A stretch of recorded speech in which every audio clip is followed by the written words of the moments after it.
So you consider yourself to be a indigenous woman.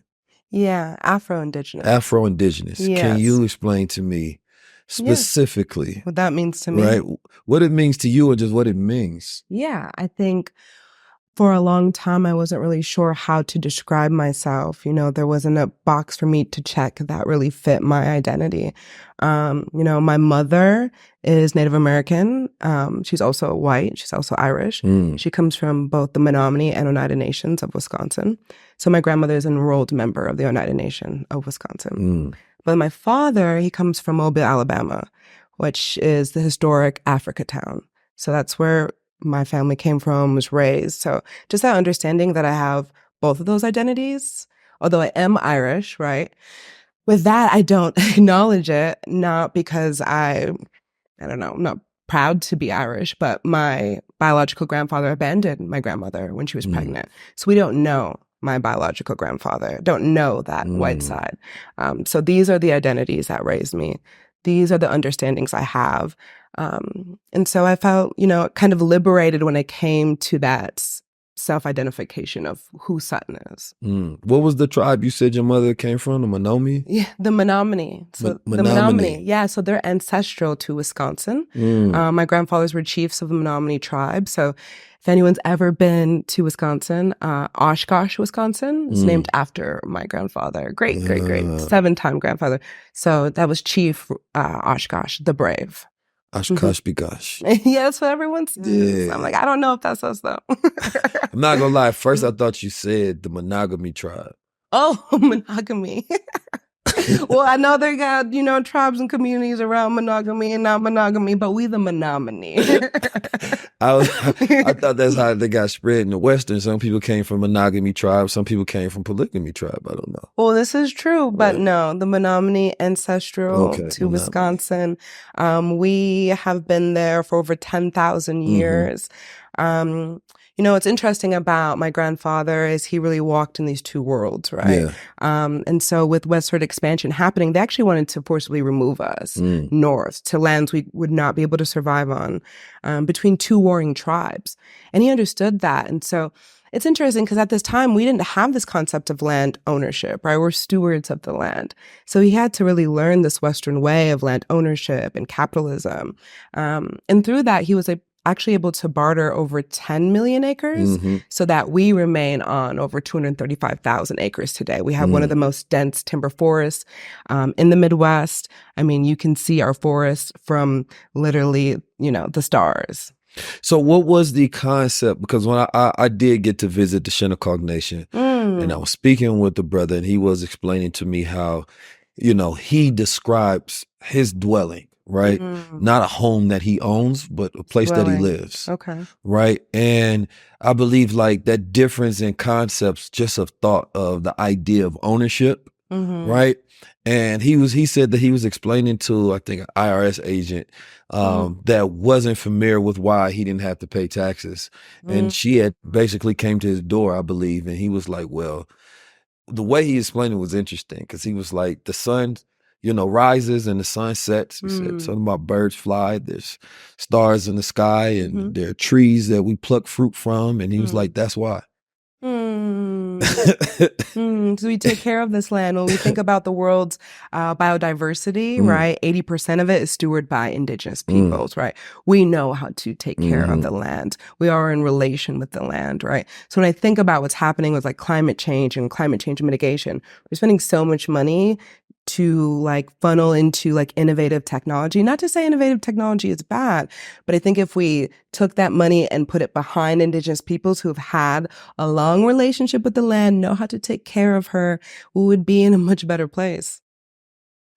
Well, I think it's an interesting conversation there, right? You know, I watched this show Yellowstone, right? I like that show actually, but it shows this battle of the land, right? And this basically the show premise is this white family that now owns the Yellowstone land, and it was taken from the Native American people. And of course they're mad because they remember when it was their land. Right. And his family has had it for 100 years. So they've been fighting, killing, going to war to make sure that they maintain the land under their family, right? But it really reminds you of the presence of America. Yeah. That while we may think of things as a history of hundreds of years ago, right? Yeah. When you go visit Shinnecock Nation or any of the nations of the Native American people, it's a reality for them now. Absolutely. Right? Like I'm a living person, essentially displaced in my own home, right? Given rights, and we have treaties and we have these things, but it's a history lesson for you, and it's present day war for me. Oh, absolutely. I mean, this country is not that old, right? I mean, when we think about this democracy and we think about where it stemmed from, many could largely argue that it was taken from the Iroquois Confederacy, right? So I'm also Oneida. And so the Oneidas come from the Iroquois Confederacy, also known as the Haudenosaunee, right? And what that was 6 bands of tribes that came together during westward expansion in New York and in the North, right? Who had a lot of intertribal warfare, right? But understood that they had to come together, stop fighting. It was the Great Law of Peace, we call it. And in that, they were able to create this confederacy, this democracy, right? And this, understanding that decisions that were being made had to come to a consensus, right? And then we also had our clan mothers. Right. Our clan mothers, right? And the clan mothers, which is interesting. So each tribe had a chief, right, who was on this council of the Iroquois Confederacy, right? And the clan mothers, their unique role is they got to appoint the chiefs. They also could call down the chiefs or replace the chiefs at any time if they were not being in alignment with what was agreed upon, right? So we really saw this balance of masculine and femininity, right? The chiefs lead, but the clan mothers decide who is going to lead and ensure that that chief is doing what he's supposed to be doing to be in kinship with the community, right? But when we look at history, Benjamin Franklin sat with the chiefs of the Haudenosaunee Confederacy. So when we think about the U.S. Constitution and how similar it is to the Iroquois Confederacy, the only imbalance that we have is that they removed the clan mothers, and that's what you see today. But I say all that to say the United States is not that old. Yeah. We predate, these laws and these ways. We have our own protocols. No, the United States is definitely new.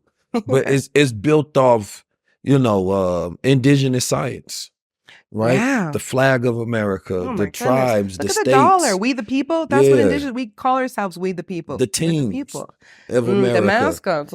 There's so much about America that we don't realize, that come from Native American origins. Oh my gosh, look at so many of the names of states and cities. Once you get to really understand, indigenous ways and being, and even just the cultural understanding from some of the tribes you might, see in different states, then you get to see for example, in Wisconsin, Milwaukee, that's very much so an indigenous name, But yeah, I think because of all the erasure we've experienced, right, through the genocide, through boarding schools. Today I shared, my third grandfather, Chief Reginald Oshkosh, the second Chief Oshkosh, was the first to go to a boarding school. He was sent to Carlisle Indian Boarding School out in Pennsylvania, where that mantra is kill the Indian, save the man, And so right now, right, so many people are reclaiming what it means to be indigenous. And I think there's a lot of, advocacy to revitalize indigenous knowledge. And so people are starting to talk about it more, or starting to understand that name, that definitely came from a tribe, or, some of these customs or some of these things that I see, whether it's the flag or whether it's the dollar bill, that eagle is sacred to us. And I think there's the real lost connection in history in America. I think our perception of the past is European, right? And it has been whitewashed to an effect that we don't really appreciate our beginnings here in America, right? Because, there's the old conversation of our ancestors, they used to have the conversation, are we Black or are we African American, right? Well, they rename us every 20 years. Yeah. And you know, some people, they swear they would never be called African American, right? Because they believe that it didn't really speak to the infinity of their soul and who they were. And then, you know, Native you look American, right? Yeah, Native. But look at Ghana, look at Nigeria, America. We've been in America longer than those have been established names for those countries. Right. So if a one can call themselves Ghanaian or one can call themselves Nigerian, then I don't think that you have the power to strip Black people away from being Americans, number one, because the America itself is an operation, right? That was, you know, innovated by us partially, right? And worked by us, right? Built off of us, our ideas. There's so much that was stolen that we don't even know that if we were giving credit for, we would appreciate. That's right. Right. So when I step on the soil of America, I think of it as my land. Of course. Right. And to that land. simple effect, it makes you feel like I'm at home. Right. And then I step out of America and I say that because when I go to Africa, I have to learn the culture of Africa. Right. And the culture of Africa is separated by tribes as well. That's right. There's tens of thousands of them. So for me to just say African, that's like me saying I take on every aspect of all tribes, but with ignorance because I don't know none. Well, it's because we're not a monolith, right? Which we should be. Well, monoliths are powerful. Well, I think in some ways, yes. But I think in consideration to indigenous peoples of the Americas, Turtle Island, right? We don't want to be seen as a monolith because we have so many different cultures and cosmologies and protocols and ways that are true to this tribe, right?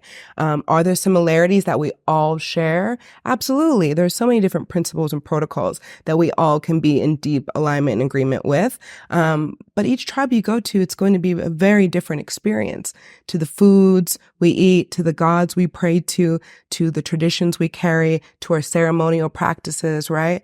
You know, and so I think, yes, to break down silos, yes, very powerful, you know, but to be a monolith, I think is being complicit with erasure. I think a monolith in an idea of there has to be a level of oneness that unites us all. Yeah, I agree. Because there's the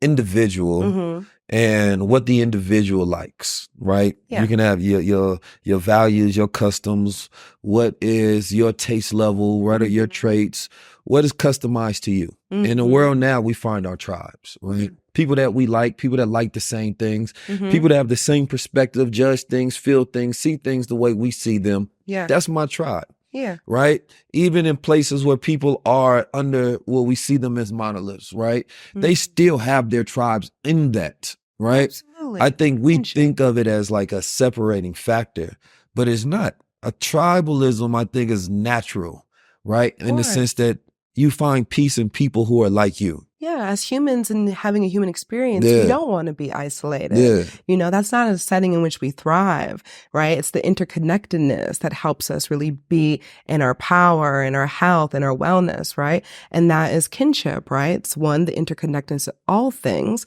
not just people, right? It's the inanimate and animate, right? It's the plant medicines, the four-legged, the winged, the two-legged, right? But yeah, I think, you know, and I think even with plant medicine, people feel kinship for the first time, right? They feel that oneness and they also feel that connection to everything around them, especially people.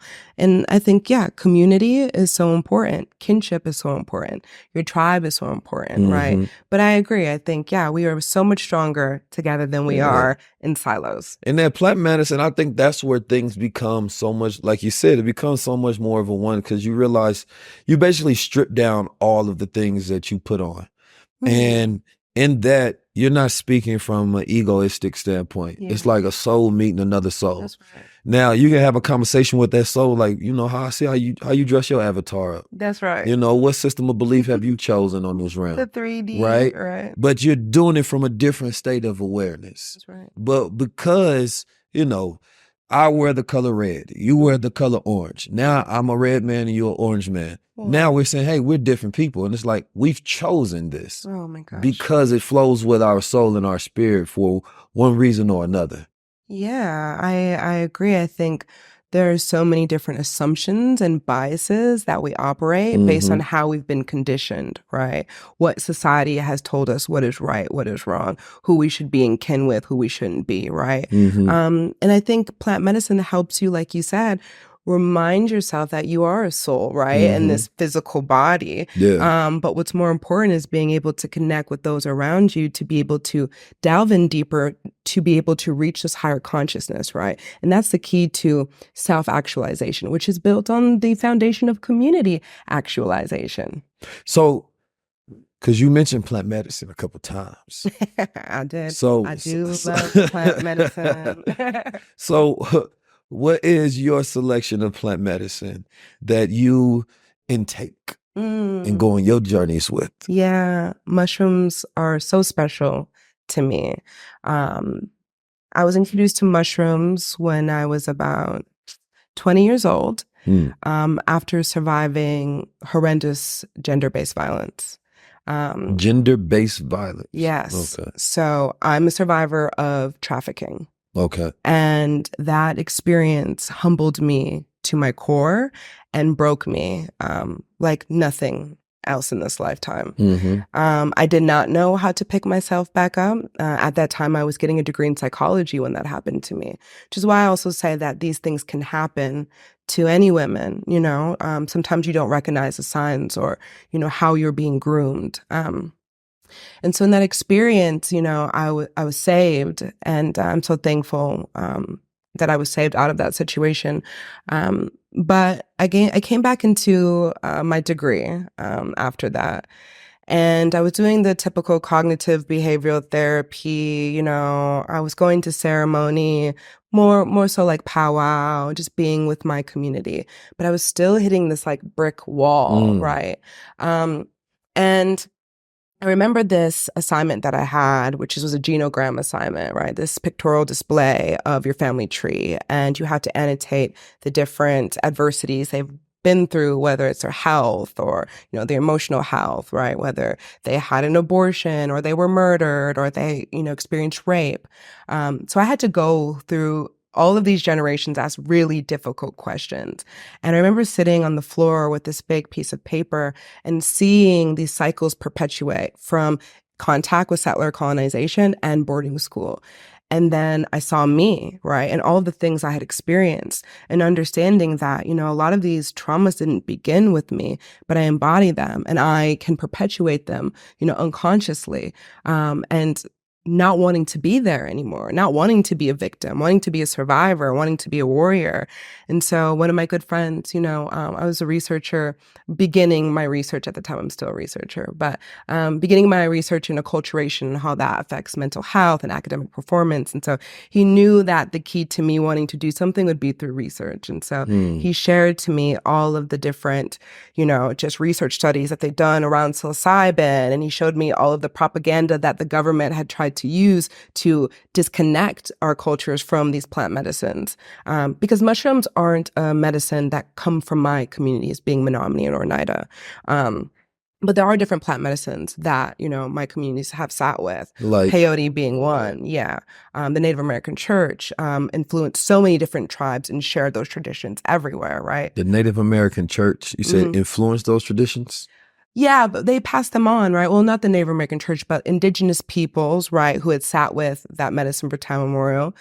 Then they had to form the Native American Church because of the propaganda within the United States. But then How does the Native American Church fit within the structure of influence of like decision making within indigenous peoples? They are their own entity. They have exemption through the American Indian Religious Freedom Act to be able to sit with peyote because it is illegal in this country. And so if you want to sit with peyote legally, you have to be a member of the Native American Church. And so there is a Native American Church in Wisconsin, and they were able to share those practices with the Menominee and other tribes, right? My auntie has told me stories about, you know, her grandfather, you know, having the bundle and not passing it down, right? And that is largely because of settler colonization, boarding school, where we were literally told to cut our hair, not speak our language, beaten if we spoke our language, and the regalia was taken, and you know, these shirts and pants were put on us, right? But yeah, so, going back to just this mushroom experience, for me, it was the first time I really could feel the historical and intergenerational trauma flowing through my blood. But I also felt like the strength and resilience of my ancestors, being both Black and Native, right?